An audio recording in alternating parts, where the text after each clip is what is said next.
Had been arrested for not being a loyal citizen to Mexico. As Austin sat in prison, he realized the only way to get freedom is through conflict. When Austin returned to Texas from prison, he learned that a dispute was going on between Texans and Cossa's army. Austin encouraged the people to take action and fight for freedom. Cossa's army marched to arrest all Texans who opposed him. On the way, Coss was informed that the people of Gonzales held a 6-pound cannon provided by an impresario, Green DeWitt.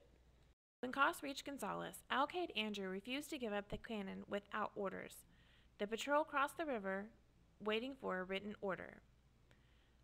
The Texans used this time to bury the cannon and prepare for the soldiers' return. Word quickly spread in the area that Mexican soldiers planned to return from San Antonio and take the cannon. In response, 160 citizens rallied in Gonzales and elected J.H. Moore as their leader. They then dug up the cannon and prepared to use it once the Mexican soldiers returned. Near the cannon, they flew a flag with the words inscribed, "Come and take it," to show their defiance towards the Mexican government. Francisco Castaneda led 100 men to Gonzales to take the cannon. They arrived on September 29th and saw the armed Texans waiting on the other side of the Guadalupe River. October 2nd, Moore's men crossed the river and fired the tiny but loud cannon toward the Mexican soldiers. Castaneda ordered his troops to retreat to San Antonio. This battle was known as the Battle of Gonzales. It showed that Texans were becoming much more defiant towards the Mexican government, and they were willing to use military force if necessary.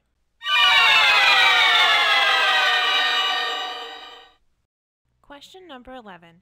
What was the name of the river Moore's men crossed? A. The Colorado River, B. The Guadalupe River, C. The Red River, or D. The Mexican River?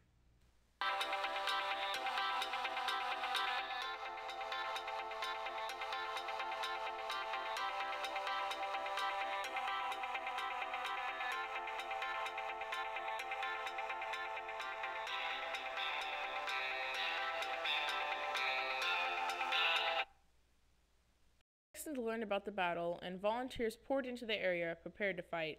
But when they arrived, the battle was already over. They decided to continue to San Antonio to drive out Mexican soldiers for good. As Coss continued to march to San Antonio, he sent 30 soldiers to Goliad to guard the Mexican fort. Shortly after their arrival, a group of Texans attacked the fort and forced the Mexican soldiers to surrender. Even though this battle was small, it was very important for the Texans for two reasons.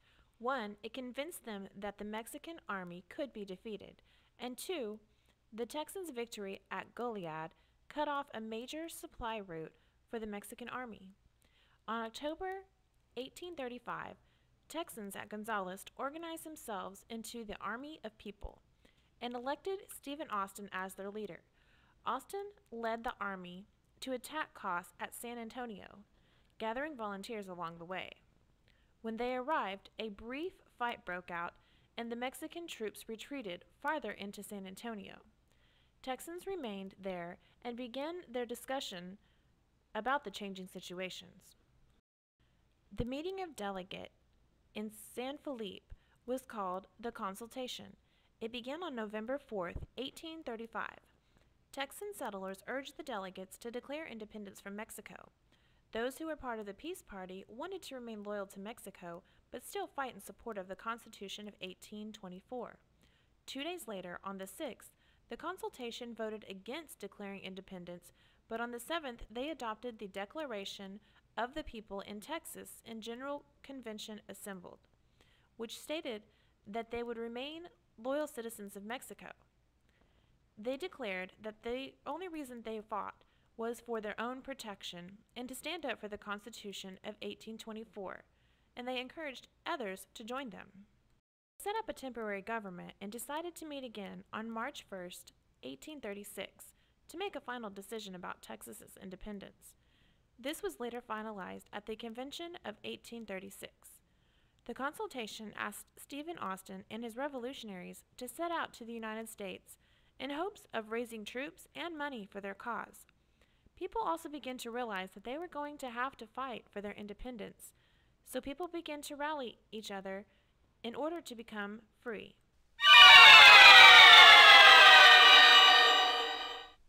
What did the Texans realize about Mexico during this time? A. They were very strong. B. They could never be defeated.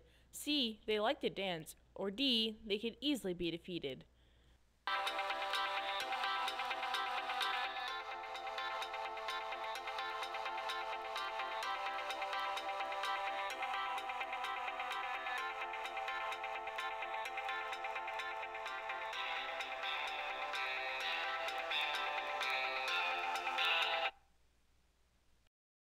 Many Texans thought the Centralist threat had ended. After the Battle of San Antonio, Edward Burleson gave command to Francis Johnson.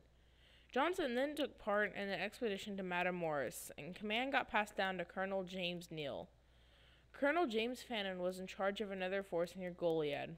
With General Cos in retreat, there were no Mexican troops left in Texas. However, the capture of Antonio Tenorio and his men in Anahuac, as well as Cos's army in San Antonio, enraged Santa Anna. As Cos continued to retreat, Santa Anna started from the north with a large army. He felt that to get Texas under Mexican control again, he would have to rid Texas of all the Anglos and the Tejanos that defied him. Texans were unaware that Santa Anna had decided to lead his army into Texas. They thought that he would wait until spring and to attack them. As a result, Texans' forces remained unorganized and scattered. Their lack of preparation would cost them the Battle of the Alamo. Neal knew that he didn't have enough soldiers to defend the Alamo because most of them had returned home. Others followed James Grant and Colonel Francis Johnson on a mission to the Matamoros to reclaim land that had been taken from them by the Santa Anna's government. After their departure, Neal commanded an army of only 30 men. Colonel James Bowie and his men had reached San Antonio with orders to destroy the Alamo. However, Bowie and Neal decided to stay and fight. Bowie agreed to serve under Neal and help as the work of preparing the Alamo's defenses continued. Bowie's men were rebels and not considered regular soldiers in the Texas Army. However, Neal still welcomed them with open arms. Governor Smith asked William Barrett Travis to recruit 100 men and lead them to San Antonio to support Neal, but he could only raise 29 men. They arrived at the Alamo on February 23rd. David Crockett, a former colonel, a member of Congress from Tennessee, arrived on February 8th with only a dozen men. He had also come to join the fight in Texas. In mid-February, Neal left San Antonio due to some family emergencies. He placed William Barrett Travis in charge at only the age of 26. Bowie and his men were not pleased with Travis and demanded an election of officers, in tradition among volunteer forces. The groups were split between the volunteers and the soldiers. Bowie and David set aside their personal differences and agreed to a joint command. Only 2 weeks later, Bowie became seriously ill and decided to pass the command to Travis. When the news came of Santa Anna's arrival on February 23rd, this began the siege of the Battle of the Alamo. Travis desperately needed troops and sent out a letter begging the following community to help against the siege of the Alamo. For 13 days, Mexican cannons fired at the Alamo, and their troops prepared for battle. By March 5th, 1,800 troops had surrounded the Alamo. Mexican soldiers raised a red flag, meaning no mercy, and the next day the war had begun. As the bugle called, Mexicans launched into the battle, and Travis shouted, "Mexicans are coming!" and raced to the north wall. As he was the first to die in the battle, the Texas cannons fired as the mass amounts of Mexican soldiers, but the Alamo's defenses were quickly breached, and the battle ended 90 minutes after this. Mexico was victorious at the Battle of Alamo.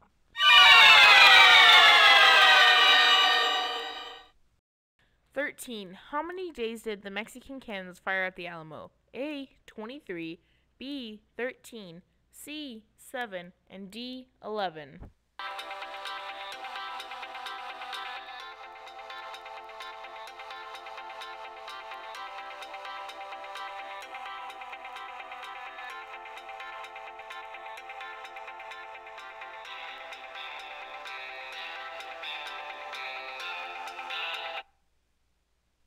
Were being taken as slaves after surrendering at the Battle of Colito. Most men assumed they would be released back to their homes because they surrendered and did not fight to the death. The Texans were marched back to Goliad and held prisoners for a week. Fannin was under the impression that no one would be executed, but Santa Anna saw differently and ordered all the captives to be killed. On March 27th, the men that were able to walk were marched out of prison in 3 columns, with the belief that they were being sent home, but Mexicans began to open fire on them. Only a few men escaped during the confusion and began to spread the word of the massacre. This was known as the Goliad Massacre. It's now April 20th, 1836. A skirmish developed between the Mexican army and the Texas cavalry. The next day, on the 21st, the Battle of San Jacinto had begun. Houston's troops outnumbered the Mexican troops. During the night, reinforcements came to the aid of Santa Anna, and by the morning, they had more than 1,300 troops.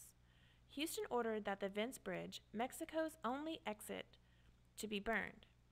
Houston's army attacked in the middle of the night while the Mexicans were resting and quickly pushed the troops into a scattered formation as they chanted, "Remember the Alamo! Remember Goliad!" This battle lasted only 18 minutes. Texans continued to be captured until the dark. Houston's report said that they killed 630 Mexicans and captured 730. Santa Anna escaped during the battle and hid in a nearby barn, but was later discovered by Houston. Houston was known as the Man of Destiny because he captured Santa Anna.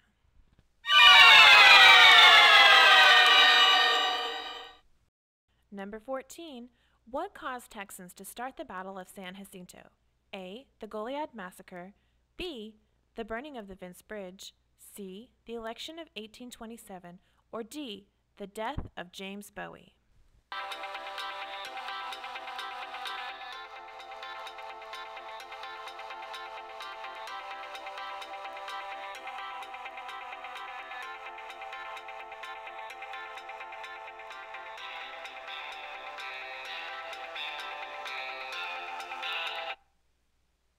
Burnett served as an interim president for only 6 months. In July, he called for a re-election. In September, Henry Smith, the governor of the provisional government, and Stephen Austin both expressed interest in presidency. Still recovering from his injury, Houston returned to Texas a few days before the election and made it clear he would accept the post if elected. Houston received the most votes out of everyone, and Texas voted to seek immediate joining to the U.S. Houston's victory at San Jacinto proved he was the best choice for the first president of the Republic of Texas. This was considered the first meeting of Congress. In 1839, the Texas Congress formed a commission to seek a site for the new capital to be named after Stephen F. Austin. Maribel B. Lamar, second president of the newly formed Republic of Texas, advised the commissioners to investigate an area named Waterloo, noting that the area's hills, waterways, and pleasant surroundings. Waterloo was selected, and the name Austin was chosen as the town's new name. The name Austin is considered to be derived from the Augustine, a variant of Augustus. The location was seen as a convenient crossroads for trade routes between Santa Fe and Galveston Bay, and is well-known routes between northern Mexico and the Red River. Austin is also the site where the southern leg of the Chisholm Trail leads to the Colorado River. The 14-block grid was a plan bisected by the broad north-south thoroughfare, Congress Avenue, running up from the river to Capitol Square, where the new Texas state capitol was to be constructed. A temporary one-story capitol was erected on the corner of Colorado and 8th Street. On August 1st, 1839, the first auction of 217 out of 306 lots were sold. The grid plan Waller designed and surveyed now forms the basis of downtown Austin. Has come a long way from the simple-minded Republicans that the state started off as. To think that Texas is the only state to have 6 other national flags fly over it: Spain, French, Mexico, the Republic of Texas, Confederate States, and the United States. We now accept the differences that arise in our communities peacefully instead of going to battle to solve them. Texas is rapidly developing into the second largest state in the United States, with cities such as Houston are in the top 5 most populated cities in the U.S. We should all be proud of our Lone Star heritage. I hope you guys learned and enjoyed the video.